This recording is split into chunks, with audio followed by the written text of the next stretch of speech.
ఇవాళ రేవంత్ రెడ్డి గారిని మీరు విమర్శించారు. రేవంత్ రెడ్డి గారిని విమర్శించేంత స్థాయి మీకుందా అండి? నేను ఒకటి అడుగుతున్నాను. కర్కోటకుడు అంటారు. ఏ విధంగా కర్కోటకుడు అండి? మీ నాన్న రుణమాఫీ చేస్తుంటే రుణమాఫీ చేయనందుకు ఇవాళ రేవంత్ రెడ్డి గారు రుణమాఫీ చేసినందుకు కర్కోటకుడా?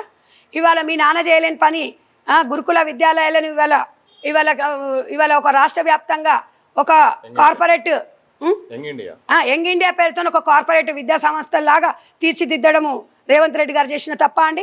ఇవాళ మహిళలకు ఉచిత బస్సు ఇచ్చినందుకు తప్ప అండి? మహిళల పేరు మీద ఇవాళ 200 యూనిట్ కరెంట్ ఇచ్చడం తప్ప కర్కటకుడు అంటారా అండి మీరు? అంటే ఇవాళ మీ నాన్న ఒరేస్తే ఉరి అన్నాడు మీ నాన్న. ఇవాళ సన్న వడ్లకు 500 రూపాయలు ఇచ్చినందుకు రేవంత్ రెడ్డి గారు తప్పు చేసినట్ట అండి? ఇవాళ రేవంత్ రెడ్డి గారు డ్వాక్రా మహిళలకు మీరు 10 లక్షలు ఇస్తాము వడ్డీ లేని రుణాలు అన్నారు, ఇవ్వలేదు. ఇవాళ డ్వాక్రా సంఘాలకు ముందుండి అన్నీ ఇవాళ ముందు చూసుకొని ఇవాళ సంఘాలకి 10 లక్షలు కాదు 20 అనుబంధ సంఘాలతోని మాట్లాడి వాళ్ళకు కావాల్సిన వనరులు సమకూర్చినందుకు తప్పంటారండి? ఇలా మహిళా సంఘాలకు గవర్నమెంట్ యూనిఫామ్స్ టెండర్స్ వాళ్ళకి ఇచ్చి కుట్టుకోండి డెవలప్ కాండి అని చెప్పినందుకు తప్పంటారండి? ఇవాళ రేవంత్ రెడ్డి గారిని విమర్శించే స్థాయి మీరు ఎక్కడ చెప్పండి? మీరు ఎంపీగా ఉన్నప్పుడు ఎవరికి ఏం చేశారు? మీరు ఎమ్మెల్సీ ఉన్నప్పుడు ఎవరిని డెవలప్ చేశారు? మీరు చేసిన సూచన ఏంది చెప్పండి? తెలంగాణ ఉద్యమకారులకు మీరు క్షమించమన్నారు కదా. మీరు 2017లో మీరు ఎలక్షన్స్ అప్పుడు 2018లో బయటకు వచ్చి పార్టీ పెట్టి బయటకు వస్తే మిమ్మల్ని నమ్మేవాళ్ళు. 10 సంవత్సరాలు వాళ్ళతో పాటే ఉండి అన్ని పదవులు అనుభవించి మీరు ఆస్తి పంపకాలలో తేడా వచ్చి బయటకు వచ్చి విమర్శిస్తే రేవంత్ రెడ్డి గారిని విమర్శించినంత మాత్రాన మీరు పెద్ద లీడర్ అయిపోరండి. ఒక పార్టీ విధి విధానాలను తీసుకొని ముందుకెళ్ళాలి. అది ఎప్పుడైనా గుర్తుపెట్టుకోండి. ఎవరి అదృష్టం ఎట్లా ఉంటుందో సీఎం అని మనం అనుకున్నంత కాదు. ఇవంతా కూడా ప్రజాస్వామ్యంలో ప్రజల ముందు ప్రజాస్వామ్యం దేవాలయం లాంటిది. ఒక్కటే గుర్తుపెట్టుకోండి, ప్రజల తీర్పు అంతిమ తీర్పు. ప్రజల నుంచి మంచి స్పందన రావాలి. ఇవాళ మీకోసం జాగృతి ఆహార్నిశలు పనిచేస్తున్న ఆడవాళ్ళు ఉన్నారు, వాళ్ళకన్నా న్యాయం చేయండి. మీకోసం మగపిల్లలు కూడా చాలా కష్టాలు పడుతున్నారు. పాత టీంని అంతా తీసేశారు, కొత్త టీంని ఉన్నారు, వాళ్ళని కూడా మీరు క్యాడర్ని పట్టించుకోండి. మీరు ఎప్పుడు చూసినా కాంగ్రెస్ పార్టీ విమర్శించారు. కాంగ్రెస్ పార్టీ ఇవాళ అన్ని పథకాలను అమలు చేస్తుంది. రైతు బంధు మీరు ఎలా ఇచ్చారో ఇవాళ రైతు సాయం కింద మీరు చేసిన అప్పుల వల్ల కొంచెం లేటుగా దశల వారీగా ఇస్తున్నారు తప్ప ఇవ్వకపోవడం అని కాదు. ఒకేసారి 2 లక్షల రుణమాఫీ చేయడం ఇవాళ రేవంత్ రెడ్డి గారు చేసిన గొప్ప.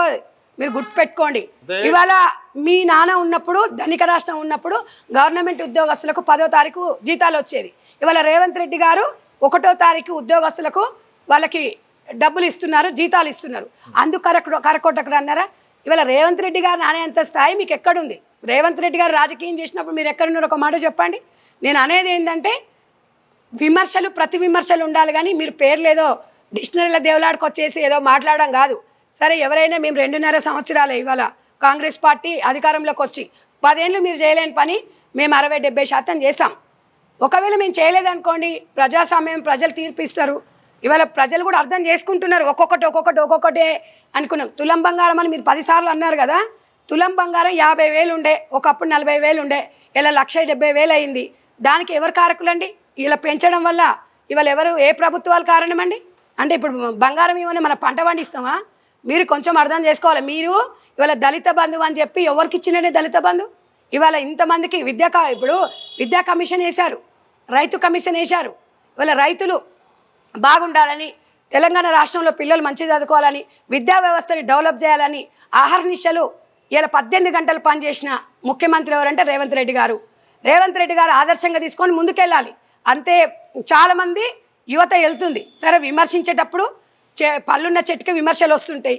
అయినా మీరు రాజకీయంగా ఉన్నారు కాబట్టి విమర్శించేటప్పుడు కొంచెం స్థాయిని బట్టి విమర్శించాలని కవితకు సూచనిస్తుంది. అదే బీఆర్ఎస్ పార్టీనే కేసీఆర్ కవితతో పార్టీ పెట్టించని విమర్శలు వస్తుంటే దానికి కౌంటర్గా ఆమె మాట్లాడింది. అలాగే రాజకీయం వేరు బంధుత్వం వేరు అనే ఒక మెసేజ్ని ఇచ్చే కోణంలో కేసీఆర్ని కానీ కేటీఆర్ని కానీ బీఆర్ఎస్ టార్గెట్ చేసినట్టు కూడా విశ్లేషకులు అంటున్నారు. ఇప్పుడు నేను అనేది అదే, ఇప్పుడు కల్వకుంట్ల చంద్రశేఖరరావు, కల్వకుంట్ల కవిత అంటే కేసీఆర్ బిడ్డ అని అందరికి తెలుసు. ఎందుకంటే తెలంగాణ రాష్ట్రంలో ఉద్యమకారులము మహిళలు చాలామంది ఉన్నాం. ఎవరిని గుర్తించకపోయినా ఇలా కవిత గారికి ఉద్యమ నాయకురాలకు ఆమెకే మంచి స్థానం కల్పించారు తెలంగాణ రాష్ట్రంలో. ఇప్పటికీ కూడా మనం గతం చూసుకోవాలి. గతంలో మనం ఏం బిజినెస్లు చేసాము, గతంలో మన పరిస్థితి ఏంది, ఇప్పుడు ఒక పార్టీ పెట్టే స్థాయికి వచ్చినామంటే తెలంగాణ రాష్ట్రంలో గాను 2 రాష్ట్రాలలో ప్రతి ఒక్కరికి తెలుసు. డబ్బు ఎక్కడి నుంచి వచ్చింది, ఏది ఇచ్చింది? తండ్రి వారసత్వంగా వచ్చిన డబ్బుతో మీరు ఈ రకంగా పార్టీ పెట్టుకుంటున్నారు. ఇవాళ తండ్రి పెట్టించిండా అనేది అది తెలియని దానికి ఊహాగానాలకు స్పందారెడ్డి స్పందించదు. కాంగ్రెస్ పార్టీ పెట్టించిందనే దానికి ఏమైనా ఎవిడెన్స్లు ఉన్నాయండి? ఉట్టినే గాలి మాటలు మాట్లాడొద్దు.